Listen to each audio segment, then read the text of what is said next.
नमस्कार, मैं अमित गौर the PAT TV में आप सभी का फिर से एक बार स्वागत है। दोस्तों, हाल ही में फाइनेंस मिनिस्टर निर्मला सीतारमण ने 2025 का बजट रखा। तब उन्होंने कहा कि भारत की इकोनॉमी 5 ट्रिलियन 2027 तक हो जाएगी। इस बात पर member of parliament Kapil Sibal ji ने सत्ताधारी पार्टी पर सवाल पूछते हुए कहा कि जिस तरह से हालात देश में चल रहे हैं, ऐसी स्थिति में अगर हम भारतवासी दुनिया की कंपैरिजन में खुद को देखें तो हम बहुत पीछे हैं। हम लोग शिक्षा में, स्वास्थ्य में और टेक्नोलॉजी में कई मीलों पीछे रह गए हैं। आज के दिन चैट जीपीटी, आज के दिन deep seek is a new technological revolution that is taking place in the world. उसमें हम कहां हैं? आपको हेल्थ सेक्टर में आपको इन्वेस्टमेंट ज्यादा करनी चाहिए। क्यों? क्योंकि जब तक बच्चा जो है शिक्षित नहीं होगा, उसका स्वास्थ्य ठीक नहीं होगा, वो कभी अपने आप को एम्पावर कर ही नहीं सकता। अब इस देश में सबसे बड़ी चुनौती, जो मेरे हिसाब से, मैं गलत भी हो सकता हूं, इस देश से सबसे बड़ी चुनौती वो है कि हमें अपने बच्चों को शिक्षित करना है। जब तक शिक्षित बच्चे मेन स्ट्रीम में नहीं आएंगे और उनको क्वालिटी एजुकेशन नहीं मिलेगी, तब तक भारत कभी विकसित हो ही नहीं सकता। विकसित भारत का मतलब शिक्षित भारत। अब मैं आंकड़ों में नहीं जाऊंगा, लेकिन इतना जरूर कहूंगा कि इस बजट में उन्होंने 7% बढ़ोतरी की है एजुकेशन सेक्टर में। अब हिंदुस्तान की व्यवस्था आप देखो कि लगभग बच्चे, युवा सब देहात में रहते हैं, और जो भी एजुकेशन की समस्या है, कुछ अर्बन सेंटर्स में तो अच्छी समस्या है, बट आम जनता को एजुकेशन क्वालिटी मिलती ही नहीं। आपको मालूम है कि असर रिपोर्ट का ये रहा, उन्होंने कहा कि भाई जो 5वीं के बच्चे हैं वो दूसरी क्लास के सबक नहीं पढ़ सकते, मैथ्स नहीं कर सकते। दूसरी बात कि 21वीं सदी में जो स्किल्स हमें चाहिए वो 20वीं सदी में नहीं थी। आज के दिन चैट जीपीटी, आज के दिन deep seek is a new technological revolution that is taking place in the world. उसमें हम कहां हैं? What plans do we have for the future? We expected the finance minister to tell us. What do we intend to do to deal with these challenges? We can't afford to apply AI to our systems, because if we do, we will lose the jobs that we already have. अब chartered accountant बैठ के अपनी देखता था कि account book में क्या है, वो तो एआई से हो जाएगा। हमारे लॉ क्लास रिसर्च करते थे कि ये जजमेंट्स क्या है, वो सब एआई से हो जाएंगे। और जो सॉफ्टवेयर टेक्नोलॉजिस्ट थे, उनके कई सॉल्यूशंस एआई से निकल आएंगे। And the result will be that where we have jobs, we will lose jobs, but at the same time we need AI because we can't be competitive in the world. So what's the vision of this government with AI? All that the finance minister said was that we are going to set up 100 centers of artificial intelligence. आपको health sector में आपको investment ज्यादा करनी चाहिए। क्यों? क्योंकि जब तक बच्चा जो है शिक्षित नहीं होगा, उसका स्वास्थ्य ठीक नहीं होगा, वो कभी अपने आप को एम्पावर कर ही नहीं सकता। अब इसमें मैं आपको थोड़े से आंकड़े बताना चाहता हूं। The fact of the matter is that 38% of children in this country that are born are stunted. 21% of the children born in this country are wasted. And 53% of the women in this country are anemic.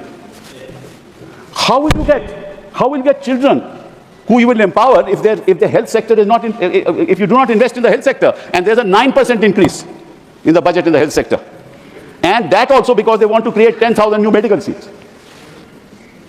That's not the solution to India's problem. The two biggest challenges facing this country are education and health.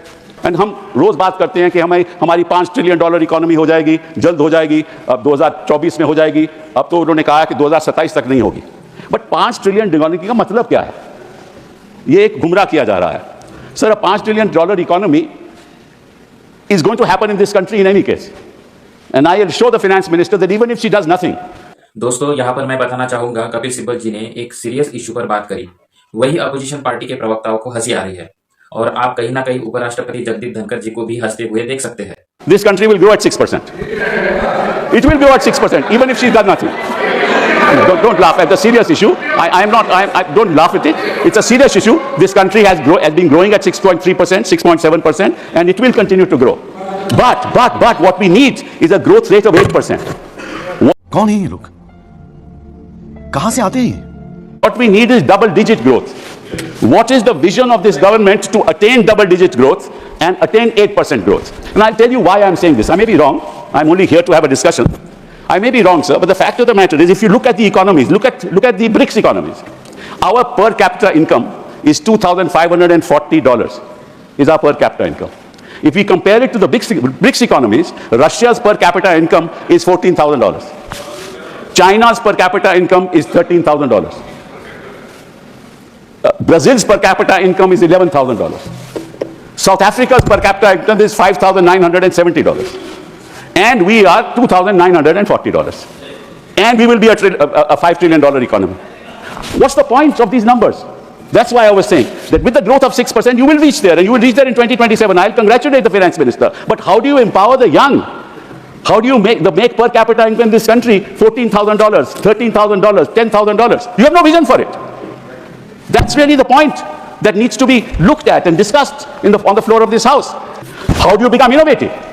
You only become innovative if you put money into R&D. The money that is put into R&D in US is $650 billion a year. In China, it's $500 billion a year. And what is it in India? $50 billion a year. Unless you invest in R&D, you won't create. So I just want to give you an example. Take this mobile phone. Now this mobile phone, actually the hardware is in somebody else's hands, it's European hands. The software solutions are produced by us. Now the software is sold to the owners of hardware. So that software ownership goes to the hardware company. And then that company allows you to use the phone and charges you for the software. That's what it is. They give you a license fee. All right, you're using my phone, you pay this much. This is what is happening. Sir, I was Minister for Telecom. I asked the telecom industry, what is it in the telecom sector that you manufacture? Nothing. The service provider. They don't manufacture anything. Your routers, everything is manufactured from abroad. How are you going to become competitive? What's the vision of this government? What's the vision of this government in the finance bill, in this budget, as to how we'll compete with the rest of the world? दोस्तों, मेरे ख्याल से कपिल सिब्बल जी ने जिन जरूरी बातों को उजागर करने की कोशिश की है, उस पर सरकार ने ध्यान देना चाहिए, ऐसा मुझे लगता है। बाकी आप समझदार है कि कैसे देश में अमृत महोत्सव चल रहा है। नमस्कार, जय हिंद। और दोस्तों, ऐसे ही महत्वपूर्ण जानकारी के लिए द फैक्ट टीवी चैनल को सब्सक्राइब करें और वीडियो को लाइक शेयर कीजिए। नमस्कार।